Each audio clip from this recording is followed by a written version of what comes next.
Palavra da Verdade, com Hernandes Dias Lopes. Irmãos queridos, nós vamos abrir a Palavra de Deus no segundo livro dos Reis, no capítulo 2, versos 9 a 14.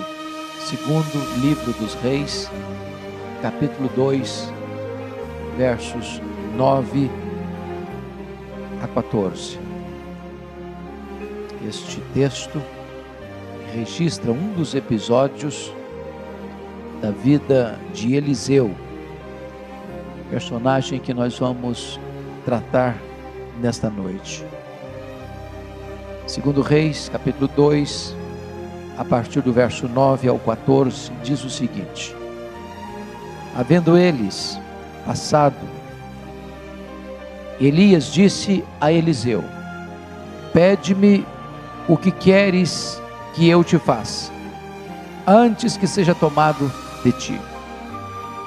Disse Eliseu: peço-te que me toque por herança porção dobrada do teu espírito. Tornou-lhe Elias: dura coisa pediste. Todavia, se me vires quando for tomado de ti, assim se te fará. Porém, se não me vires, não se fará. Indo eles, andando e falando, eis que um carro de fogo com cavalos de fogo os separou um do outro, e Elias subiu ao céu num redemoinho. O que vendo Eliseu clamou: meu pai, carros de Israel e seus cavaleiros. E nunca mais o viu. E tomando as suas vestes, rasgou-as em duas partes. Então levantou o manto que Elias lhe deixara cair, e voltando-se, pôs-se à borda do Jordão. Tomou o manto que Elias lhe deixara cair, feriu as águas e disse: onde está o Senhor Deus de Elias? Quando feriu ele as águas, elas se dividiram para uma e outra banda, e Eliseu passou. Amém. Eu quero tratar com vocês hoje sobre o tema as marcas de um homem cheio do Espírito Santo. Eu não vou expor propriamente esse texto, porque o meu projeto nesta noite é de oferecer a vocês uma espécie de panorâmica da vida deste homem. Então vou recorrer a outros textos que tratam da sua vida e do seu ministério. Porque o que nós desejamos é ver como esse homem viveu, como esse homem creu, o que esse homem experimentou, como esse homem impactou a sua geração, como esse homem ainda impacta a nossa geração, como ele foi um exemplo e um paradigma para a história, e isso já há mais de 2.800 anos. E como nós hoje ainda podemos ser impactados com a sua vida e com o seu exemplo. Vale destacar que ele viveu num tempo de grande crise política, de terrível e assoladora crise econômica, a ponto de existir uma das mais amargas crises de fome da história da humanidade em seus dias. Um tempo de apostasia galopante, um tempo de turbulência social terrível, um tempo em que seu povo era não só invadido e saqueado por povos estrangeiros, mas ele viu essas cenas amargas acontecendo diante dos seus olhos. E o que é que esse homem ainda hoje tem para nos ensinar e nos inspirar nesta noite? Assim como Eliseu impactou a sua geração e as gerações pósteras, eu fico me perguntando: meu Deus, e depois que nós partirmos, ainda impactaremos alguém? Estamos nós impactando alguém hoje? A nossa vida faz diferença para alguém hoje? No que a nossa vida faz diferença na vida das pessoas que convivem conosco? quando as pessoas entram em contato conosco e convivem conosco, que nos escutam e veem as nossas ações e as nossas obras, são elas impactadas a conhecerem a Deus, a viverem na presença de Deus, a se apartarem do pecado e a se santificarem. Eu gostaria então de ver as marcas que esse homem deixou. A primeira coisa que eu quero destacar é que Eliseu foi um homem que abraçou o ministério, abraçou a vida com Deus, sem olhar para trás. Está escrito lá em 1 Reis 19 a 21, que é a cena do chamado dele. Quando Elias está passando, ele está trabalhando, lavrando o campo com juntas de bois, e diz que Elias lança sobre ele a capa e diz: você entendeu o que eu fiz com você? Então comece a me seguir. E ele só pediu para ele despedir de seu pai, dar um beijo em seu pai e retornar, mas quando ele vai, ele pega a junta de bois, ele faz um churrasco da junta de bois, e ele aproveita os canzis para fazer um grande fogo e preparar aquela carne, e ele está dizendo o seguinte: eu estou quebrando as minhas pontes, eu estou abandonando o meu passado, eu estou a partir daqui seguindo a Deus, sem qualquer intenção de retroceder. Deixa eu dizer uma coisa para você, meu irmão. Se você está seguindo a Cristo, você botou a mão no arado, e depois que você bota a mão no arado, não dá mais para olhar para trás.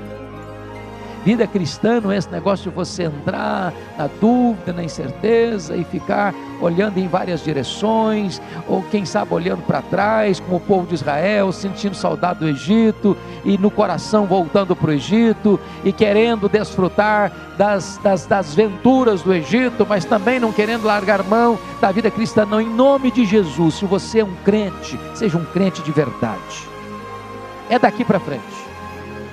Não dá para mais olhar para a lente do retrovisor. Não dá para ficar mais disperso, olhando aqui e acolá. Não dá para você ser um crente, amar o mundo e se conformar com o mundo e ser amigo do mundo. Não dá para você ficar paquerando e flertando com o seu passado. É hora de você olhar para frente, só para frente olhar. A palavra de Deus nos fala que quem lança a mão do arado e olha para trás não é apto para o reino de Deus.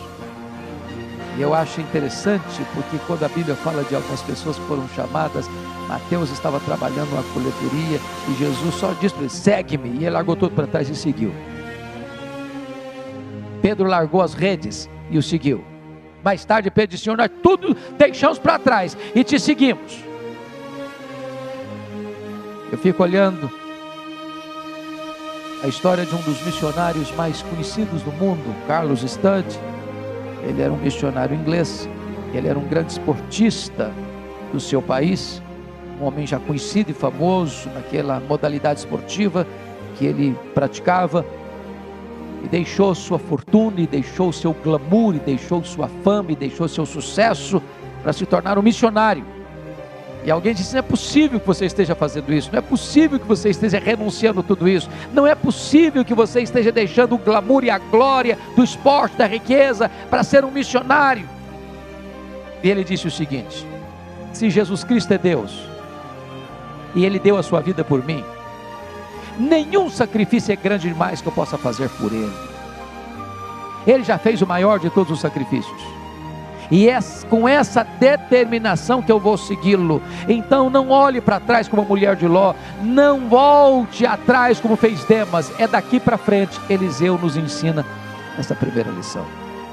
Segunda coisa que eu chamo a sua atenção: Eliseu, um homem santo em seu proceder. Está escrito lá em 2 Reis 4:9, que a mulher disse para o seu marido: vejo que este que passa sempre por nós é santo, homem de Deus.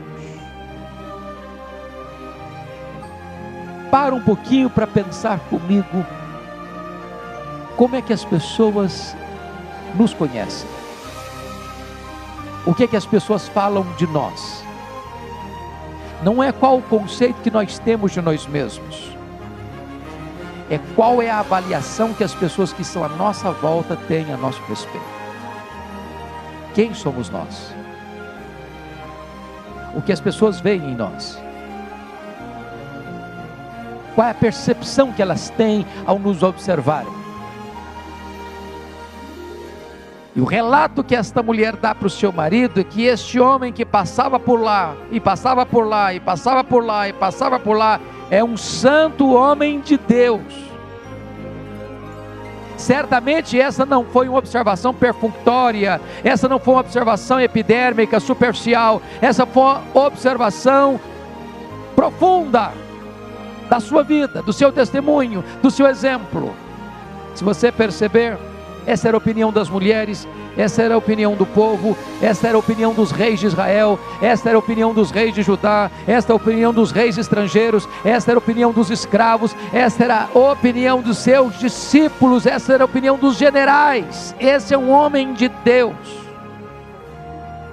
um homem de Deus.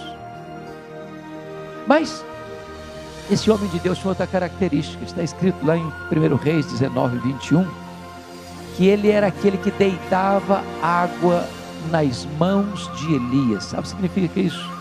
Ele era um servo, ele era uma espécie de escravo, ele era um homem humilde. Irmãos, a carreira de um homem de Deus passa pelo estágio da humildade. Não dá para ser um homem de Deus e ser soberbo. Não dá para você ser conhecido como homem, como mulher de Deus, a não ser que você tenha a capacidade de se humilhar e de servir. Porque quem não serve, disse alguém, não serve para viver.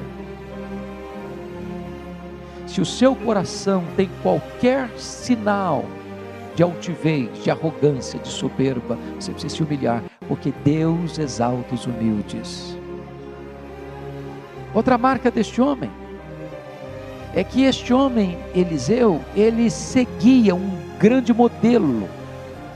Esse texto de 2 Reis 2, de 1 a 9, que antecede o texto lido, é a caminhada de Eliseu com Elias. Ele está no encalço de Elias. Elias já o havia chamado, mas ele está perto do seu mentor. Ele está perto daquele que é seu mestre. E diz a Bíblia que Elias tem plena consciência que ele vai ser arrebatado, que ele vai ser trasladado, que ele vai ser levado para o céu. E ele tinha tido esse entendimento, essa revelação divina para ele. E diz a Bíblia que ele está caminhando para Gilgal. Ele diz: não, fica aqui que eu vou até Gilgal. Ele diz: não, eu não vou te deixar, eu vou julgar com você. Aí eu chego em Gilgal e Elias diz: olha, agora você fica aqui que eu vou até Betel. Não, eu vou para Betel com você. Aí o Elias chega em Betel, agora você fica aqui, Eliseu, que eu vou até Jericó. Não, eu vou até Jericó com você. Chegou em Jericó: não, fica aqui que eu vou até o Jordão. Não, eu vou até o Jordão com você. Esse homem segue um modelo. E a pergunta que eu faço para você é o seguinte: a quem você está seguindo? Quem são seus mentores espirituais? Quem discipula você? Do ponto de vista humano, a quem você segue as pegadas?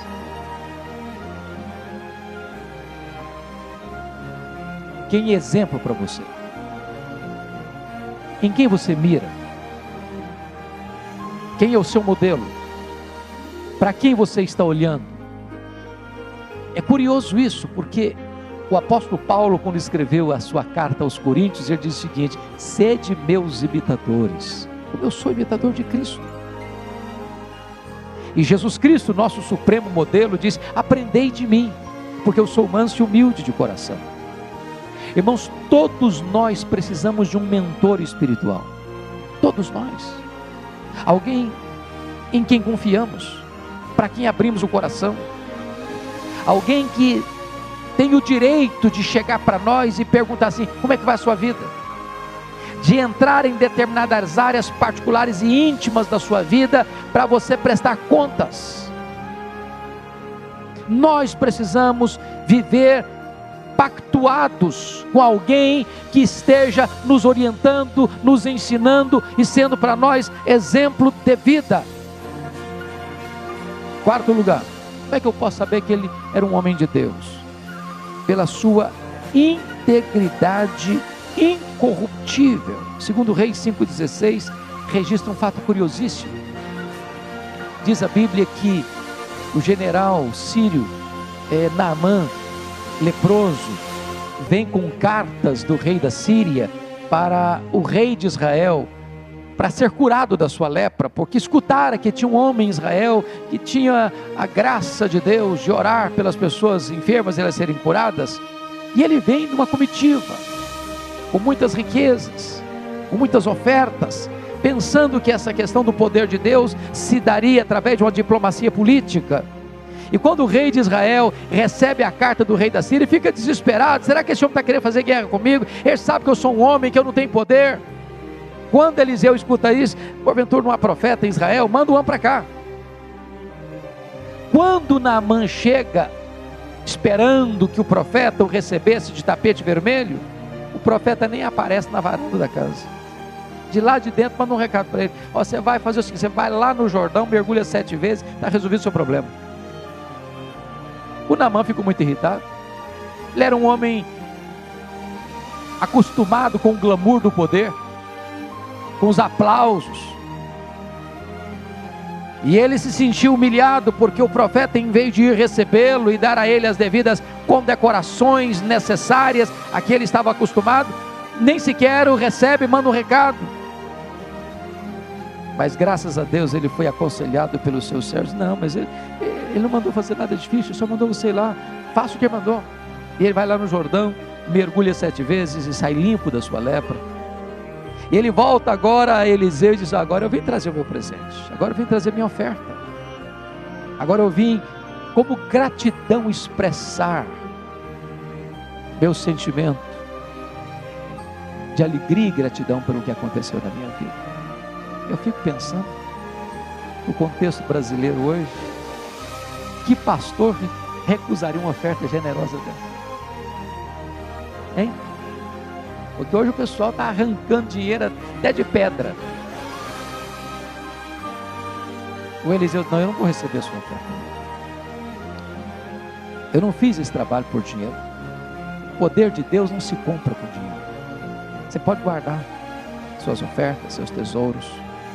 Eu não vou aceitar.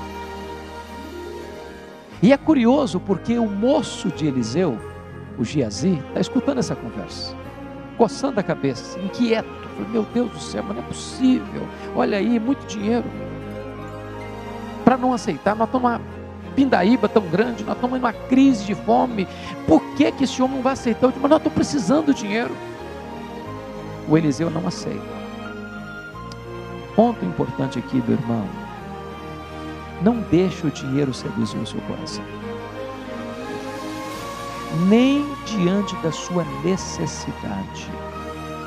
Eu não estou dizendo que você não possa receber uma oferta, que você não deva receber uma oferta.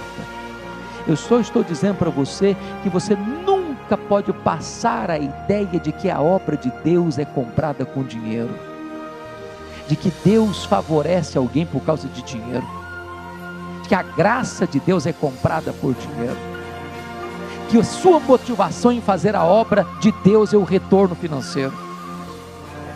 Eliseu está aqui ensinando um princípio fundamental para nós, que se a motivação do obreiro de Deus, do cristão, for o dinheiro, ele está laborando erradamente na obra de Deus.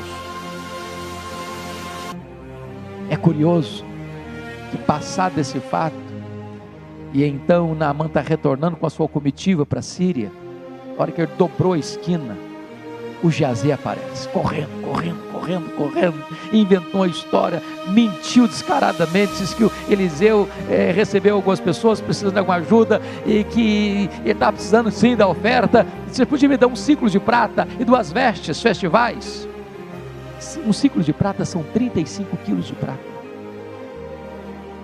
Sabe o que o Naamã fez? Não vou te dar um ciclo, vou te dar 2. O cara estava querendo ofertar. Sabe quando o cara quer ofertar?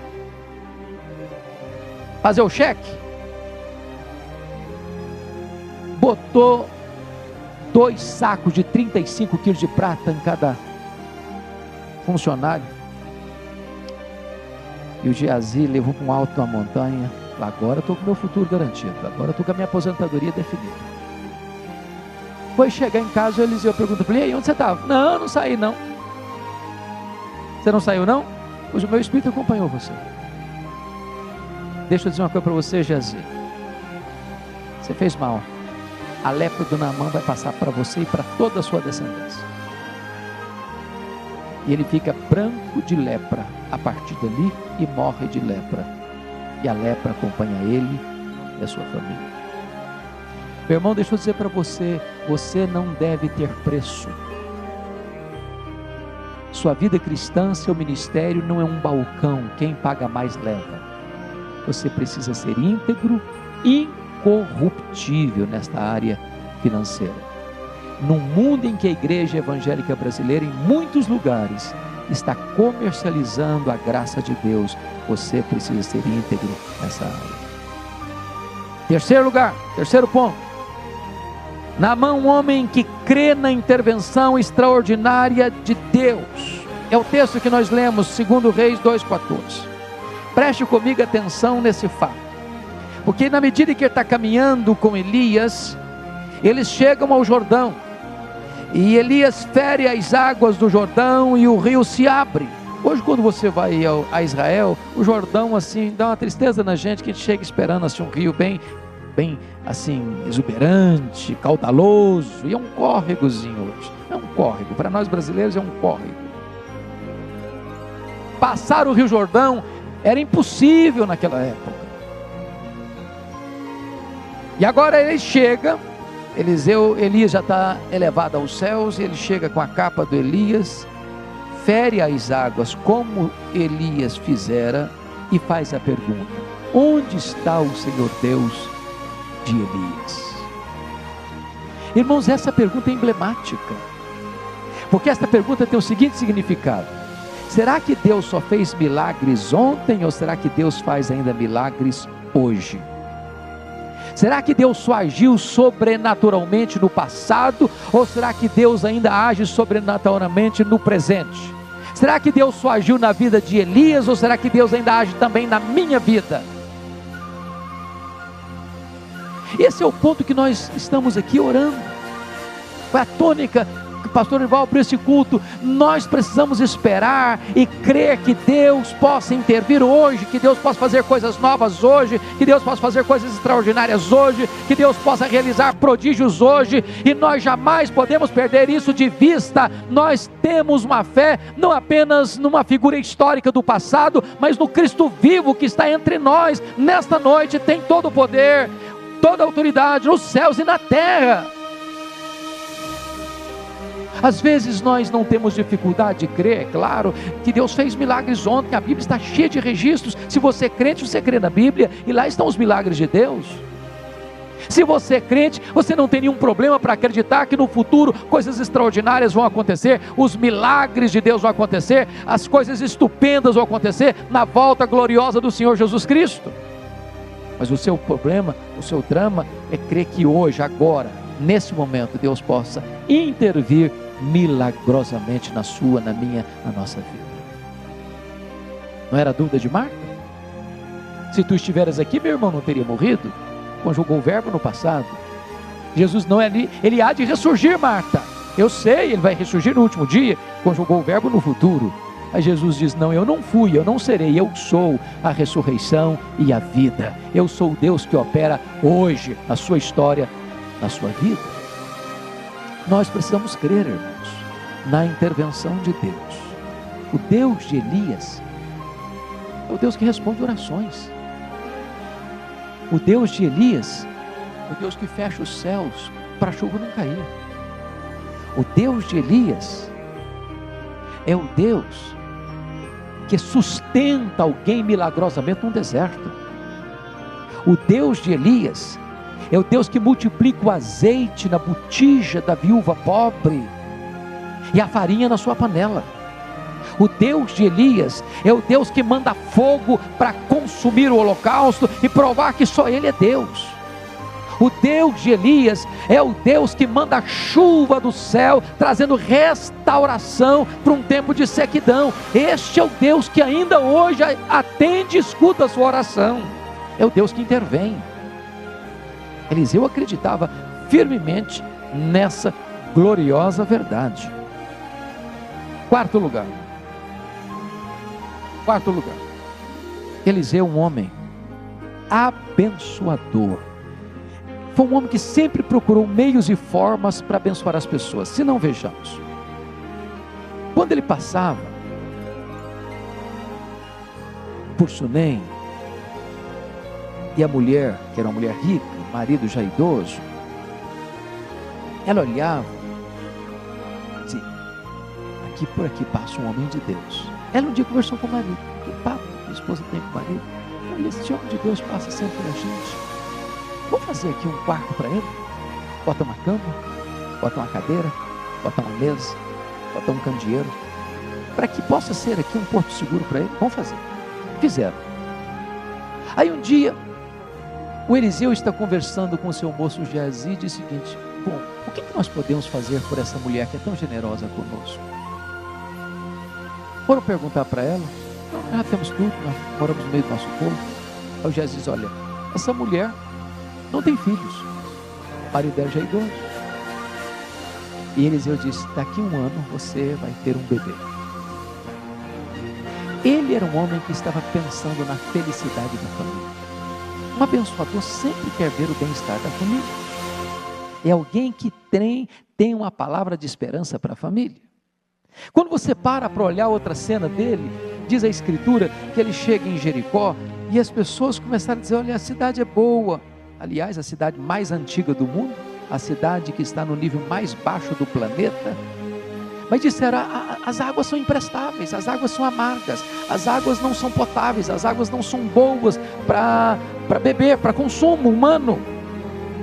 E Eliseu então tem a preocupação de pegar um prato de sal e restaurar as águas daquela cidade. Ele está preocupado com a saúde do povo.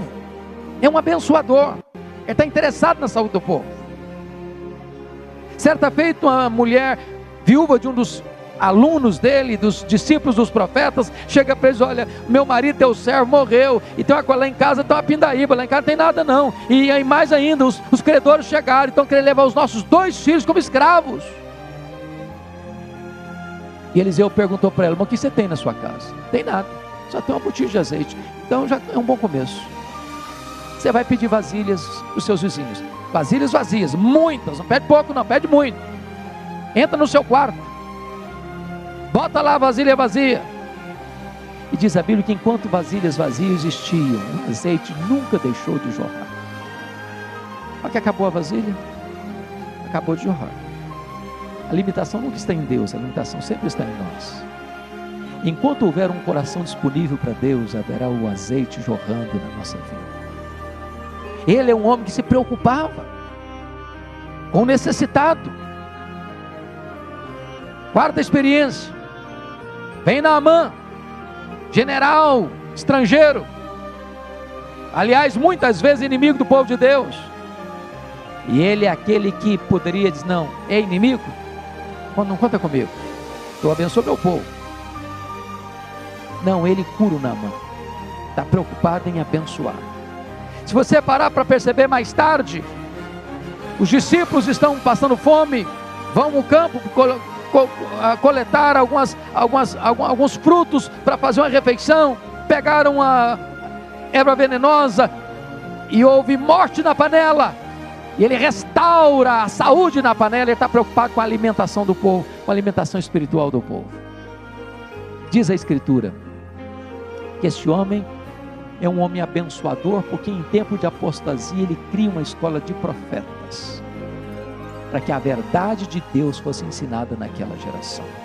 E eu pergunto agora a você, meu irmão: o que é que você tem feito para ser um abençoador?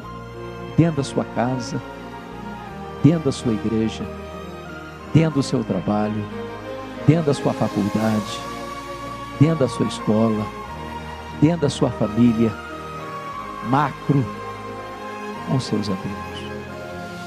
Efetivamente, o que você tem feito para ser um abençoador? Quais são os sinais de que você é um abençoador? Pense um pouquinho, neste ano, quem você já impactou como sendo um abençoador? A quem você já ajudou? A quem você já socorreu? A quem você já se encontrou para trazer uma palavra específica de encorajamento? Para quem você já deu um telefonema esse ano para dizer o seguinte: eu estou do seu lado, eu quero ajudar você, eu quero encorajar você, conta comigo. No que você tem investido para ajudar a gente? Nós vivemos uma geração de gente tão machucada, tão ferida, tão necessitada, tão carente, seja rico, seja pobre, seja doutor, seja analfabeto, seja crente, seja descrente, uma geração que precisa de alguém se aproximando como abençoador. Vivemos numa geração, irmãos, onde as pessoas são narcisistas, são egoístas, as pessoas são avarentas, as pessoas querem para si, reúnem tudo para si, só pensam em si, e nós precisamos de uma geração que homens e mulheres se levantem como abençoadores, como Eliseu. Quinto lugar, Eliseu é um homem que tem discernimento espiritual. Esse é um dos registros, está lá em 2 Reis 6,17. Essa para mim é uma das cenas mais bonitas da Bíblia, porque estava em guerra a Síria com Israel. E aí o que aconteceu? O rei de Israel, juntamente com seus generais, a portas fechadas, elaborava o seu plano de ataque a Israel. Plano secreto, feito lá entre o alto escalão do seu governo. Só que o profeta Eliseu, por discernimento dado pelo Espírito Santo, sabia de todas esses estratagemas feitos lá a portas fechadas e comunicava ao rei de Israel.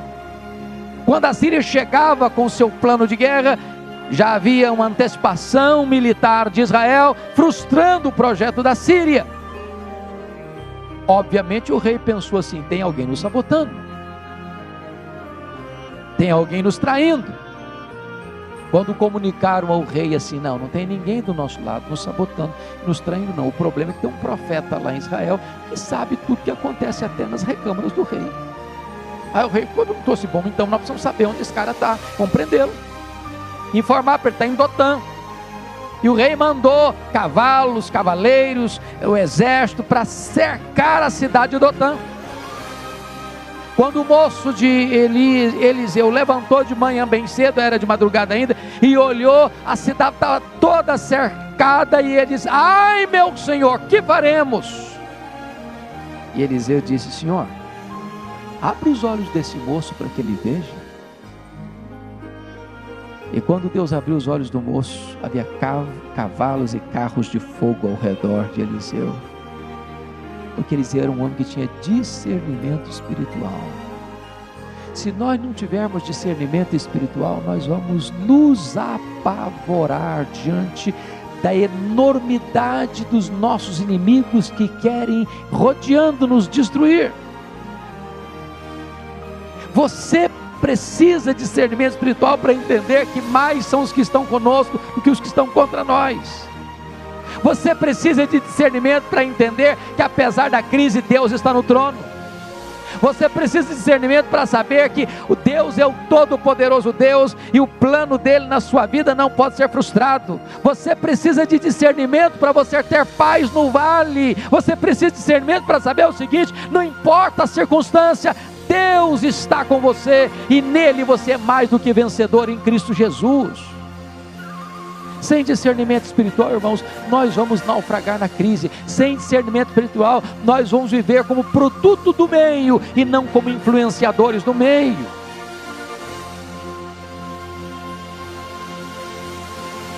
Notem isso. Os olhos naturais, cegos pelo pecado, não têm discernimento. Não tem. Aliás, só Deus pode abrir os olhos do homem. Só Deus. Não é uma questão de... Querem um exemplo? Se vocês pegam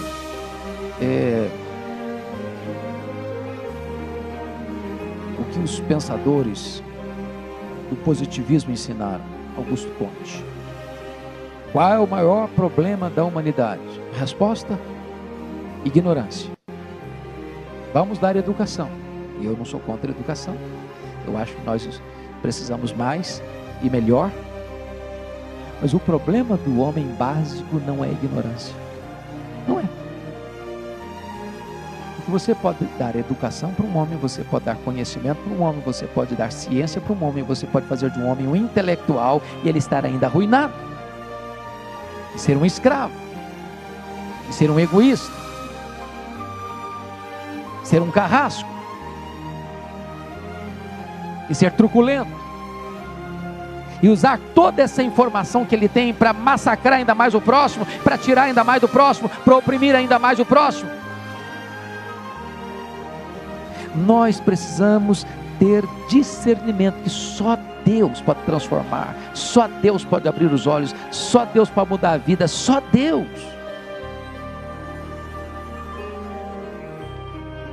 Nós podemos também pedir para Deus abrir os olhos das pessoas. Senhor, abra os olhos aos cegos. A mesmo aqueles que vêm precisam ter uma visão mais ampla. Mas mais, o que Elias disser? O que Eliseu disser? Pensa comigo. Você já parou para perguntar por que é que Eliseu não foi receber Naamã? Foi indelicadeza dele? Do ponto de vista de diplomacia, foi? Não foi? Como é que você recebe um general estrangeiro e nem chega para dizer Shalom, seja bem-vindo, Deus te abençoe? Imagine você, membro da igreja, traz um visitante ilustre para apresentar o pastor da igreja, fala: temos a alegria de trazer o nosso visitante. Você passa reto, não dá nem atenção. Não seria indelicadeza? Por que Eliseu fez isso? Sabe por que Eliseu não recebeu Naamã? Sabe por que Eliseu não foi lá para botar um tapete vermelho para Naamã?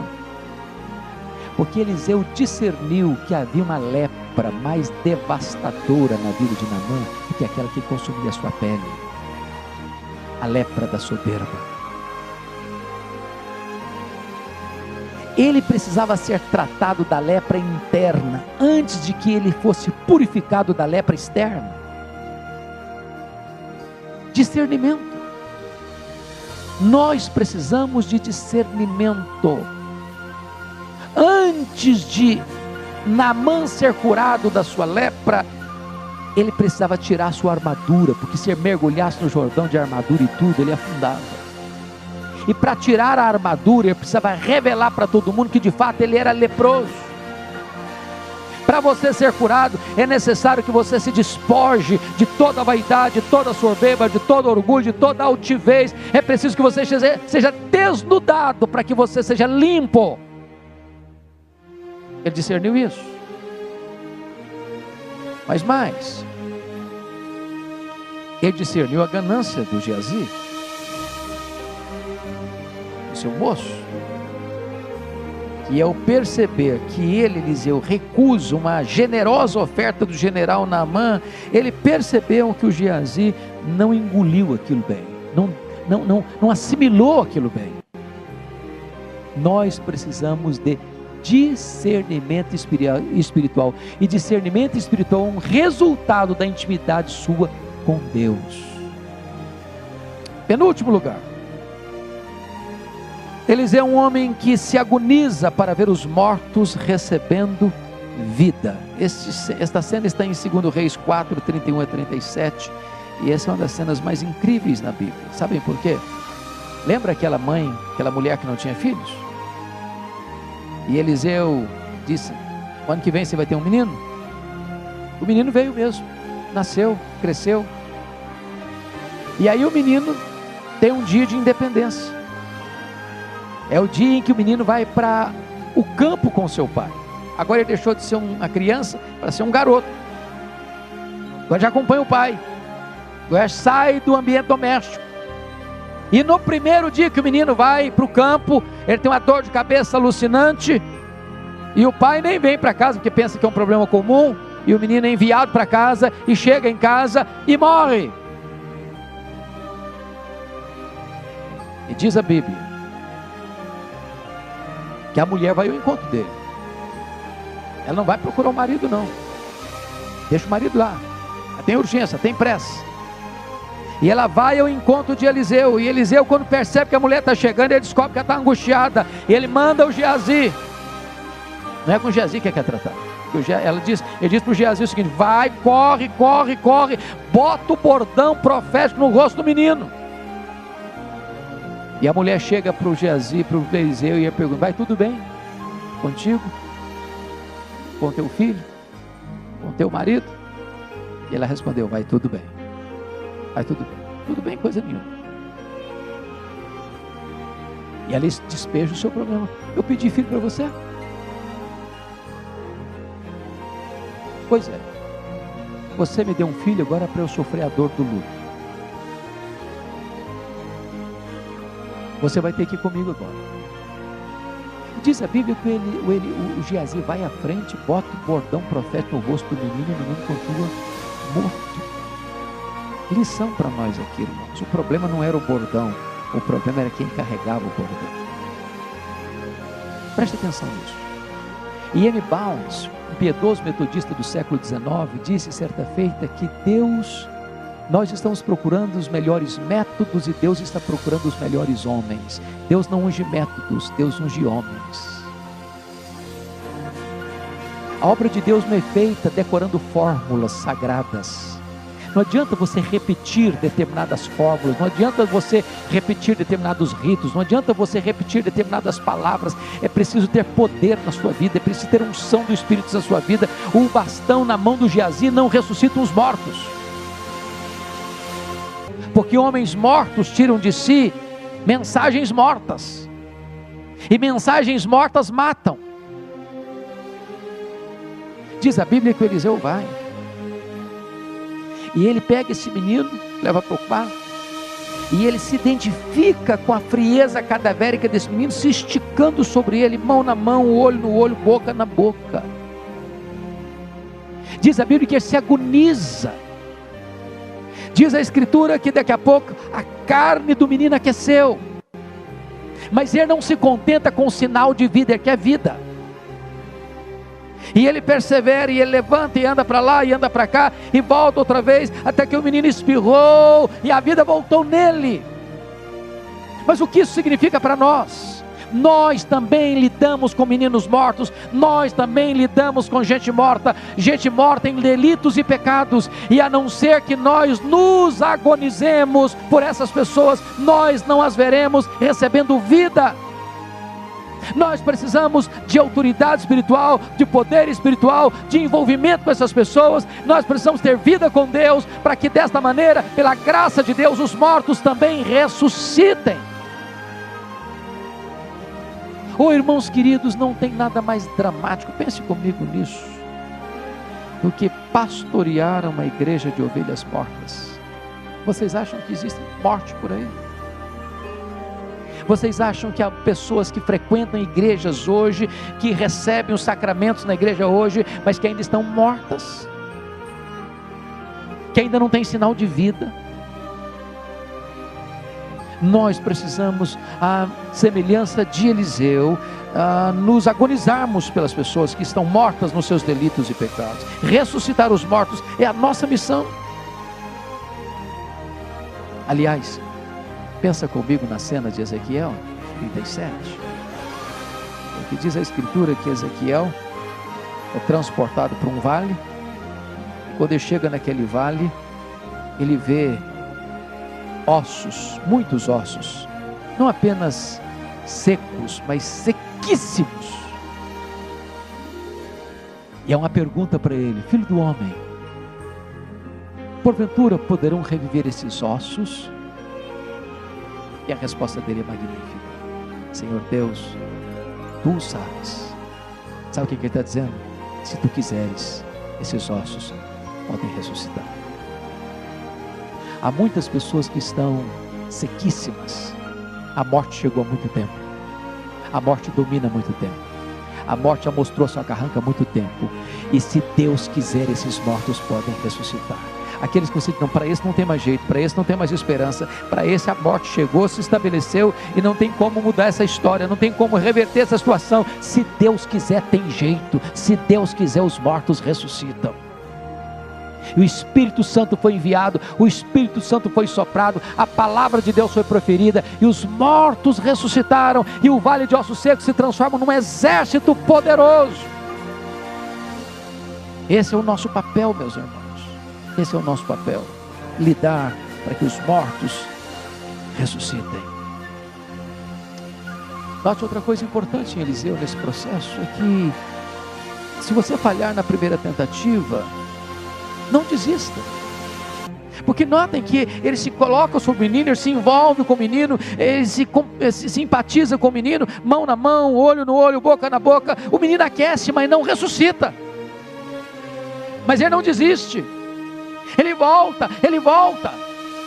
Talvez na primeira abordagem você vê algum sinal de interesse, talvez na segunda abordagem você acha que a pessoa não quer mesmo, talvez na terceira abordagem você vê uma pessoa ainda indiferente, talvez na quarta abordagem a pessoa se mostra um pouquinho interessada. Em nome de Jesus, não desista até que você veja a vida, o milagre da salvação. Mas eu termino, último ponto, sétimo e último ponto. Um homem, Eliseu, um homem que morreu vitoriosamente e exerceu maravilhosa influência póstuma. Está lá em 2 Reis 13, 14 a 19, versos 20 e 21. Sabe o que eu acho impressionante? É que Eliseu adoeceu para morrer. E ele, que foi um homem que operou tantos milagres pelo poder de Deus, não pede a Deus um milagre na sua própria cura. Os homens de Deus morrem. Os homens de Deus adoecem. Os homens de Deus tombam. O Deus da obra continua a sua obra. Você e eu não somos insubstituíveis. Na hora que Deus nos chamar, Ele levantará outros. Se chegou a hora, você entende uma coisa: você cumpriu a sua missão, você completou a sua carreira, você guardou a sua fé, você está pronto para receber a coroa da glória. Você não pode apressar a mão e nem acionar a mão, mas se a mão de Deus, acolha e dê graças a Deus. Porque se vivemos para o Senhor vivemos, se morremos para o Senhor morremos, quer pois vivamos, quer pois morramos, nós somos do Senhor. Mas sabe o que me impressiona na biografia de Eliseu? É que diz a Bíblia que ele morreu e foi sepultado. Aí num momento de invasão militar dos moabitas, as pessoas estavam fazendo um sepultamento, quando o inimigo chegou, e apressadamente, não podendo completar toda a obra, pegaram o cadáver e jogaram na sepultura do Eliseu. Quando o cadáver bateu nos ossos do Eliseu, o cadáver ressuscitou. Você já pensou no negócio desse? O camarada realiza milagre até depois de morto. E eu fico pensando, pastor Arival, nessa cena, nesse fato. Meu Deus, já pensou lá no futuro, depois que você e eu já tivermos partido? Só memórias, só uma placa de mármore branco, e alguém tocar nos nossos ossos, e alguém tocar na nossa história, e alguém ler a nossa biografia, e alguém ouvir falar a nosso respeito, a nossa vida ainda continuar tocando corações, influenciando vidas. Que coisa magnífica, que projeto de vida bonito, que voz bendita que fala até depois de morto. Eu não estou falando de misticismo, eu estou falando de um contato com a história de alguém que andou com Deus.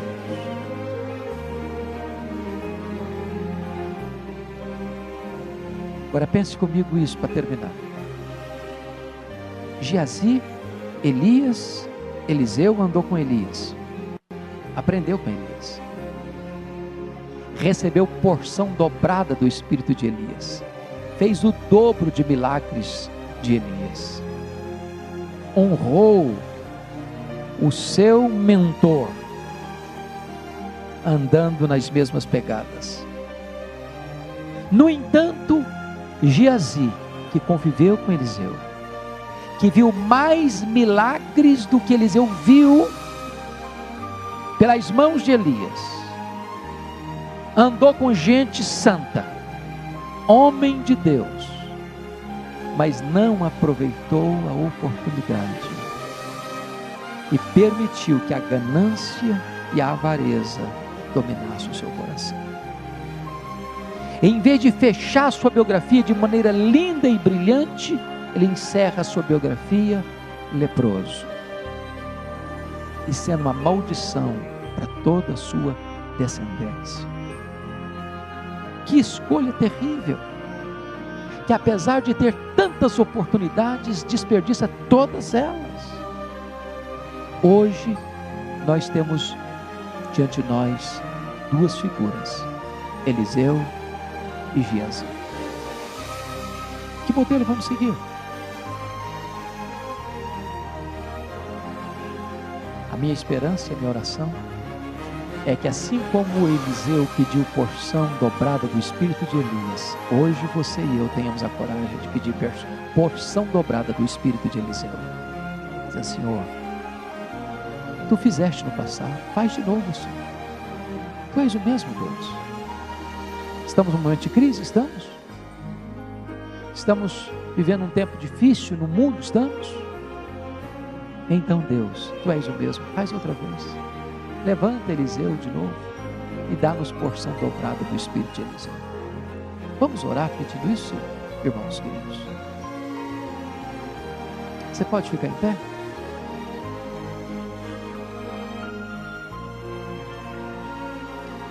Senhor, nós estamos diante do desafio da Tua palavra,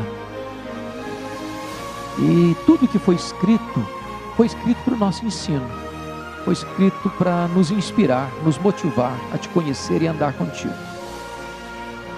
E nesta noite nós pudemos, de forma tão breve, olhar um pouco alguns relances da vida de Eliseu. E nós estamos desafiados, Deus, a Te pedir nesta noite que Tu faças de novo o que Tu fizeste na vida dele. É bem verdade, Senhor, que tem tanta coisa na nossa vida que precisa ser realinhada com a Tua vontade. Tu que conheces cada coração aqui, Tu que sondas cada coração aqui, que Tu Te manifestes a cada coração. E os acertos que precisam ser feitos, dá-nos poder para fazê-los. E as reformas e transformações que precisam ser operadas, ó Deus, dá graça para que elas aconteçam. E que nós sejamos conhecidos nessa geração como homens, como mulheres de Deus. Que nós tenhamos a capacidade de Te seguir sem olhar para trás.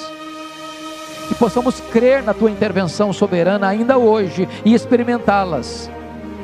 Que nós possamos viver de tal maneira, Deus, que todas as pessoas que contactarem-se conosco sejam abençoadas pela nossa vida e pelo nosso exemplo. Rogamos-te, ó Deus, abra os olhos do nosso coração e dá-nos discernimento espiritual, dá-nos poder para vivermos uma vida piedosa e santa nessa geração, e dá-nos a graça de vivermos de tal maneira hoje, Senhor, que no futuro alguém ouvindo ou falar a nosso respeito ainda possa ser impactado a Te conhecer e a saber que Tu és o único Deus vivo. Glória ao Teu nome por esta noite, oramos com gratidão em nome de Jesus, aleluia, amém.